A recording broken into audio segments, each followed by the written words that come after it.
Well, part of the public health emergency was to have states stop checking Medicaid program eligibility. Since many of the people lost their jobs during the pandemic, as a result, they also lost their health care coverage. So with the end of the public health emergency, the state Medicaid program is going to start reenacting those program checks. So consider this, in Mississippi, Medicaid enrollment was over 891,000 as of February of this year, and that's almost 25% increase in enrollment since the start of the pandemic. So when we look at that, we have to consider that a lot of those people that are currently on Medicaid through this redetermination process will be coming off those rolls. My biggest tip is to make sure that you don't lose coverage and to avoid that gap in coverage. Mississippi's Medicaid program is asking all current Medicaid recipients to update their contact information, and you can do that by going online to medicaid.ms.gov.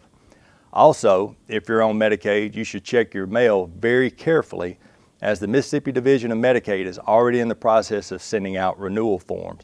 So if you get a form or any other request for information from the state, you need to pay specific attention to that and respond to it or take the necessary action as soon as possible.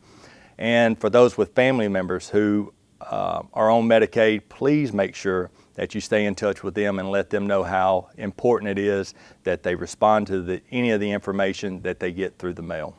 If you're losing Medicaid, the good news is you have plenty of options for affordable health care coverage. Look into those as soon as you find out that you'll be disenrolled from Medicaid. It's very important that you do that as quickly as possible.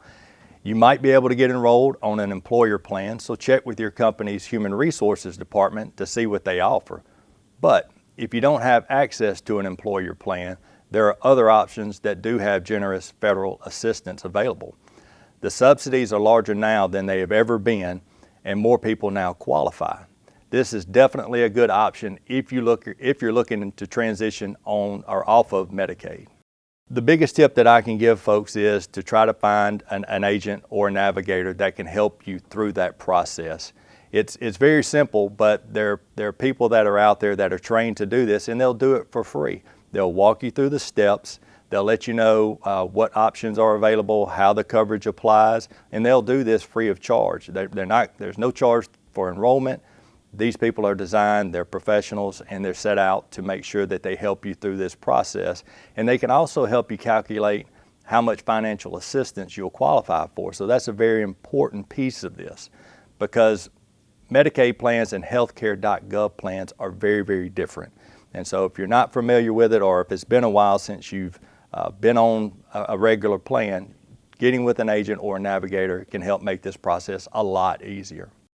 When the Affordable Care Act passed in 2010, spouses and dependents were blocked from getting access to some tax credit subsidies that would have helped pay for health plan premiums simply because an employer made an offer of health insurance coverage through the employee and their family.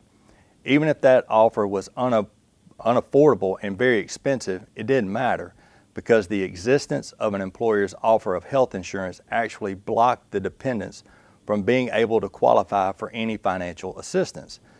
Thanks to changes the IRS made effective this year, if an employer makes an offer of health insurance coverage to an employee's spouse or dependents and it's deemed unaffordable by a federal standard, they are now able to shop for individual coverage on healthcare.gov and draw down any premium tax credits that they qualify for in order to help pay for their coverage.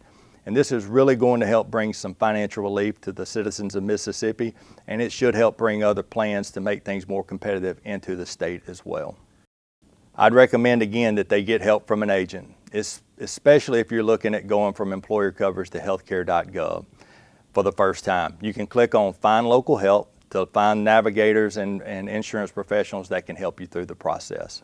You can go to medicaid.ms.gov/stay covered to update your contact information for the Medicaid program or get the latest news on Mississippi Medicaid's operational unwinding. People can feel free to reach out to vantagehealthplan.com/marketplace or call 1-833-969-2894.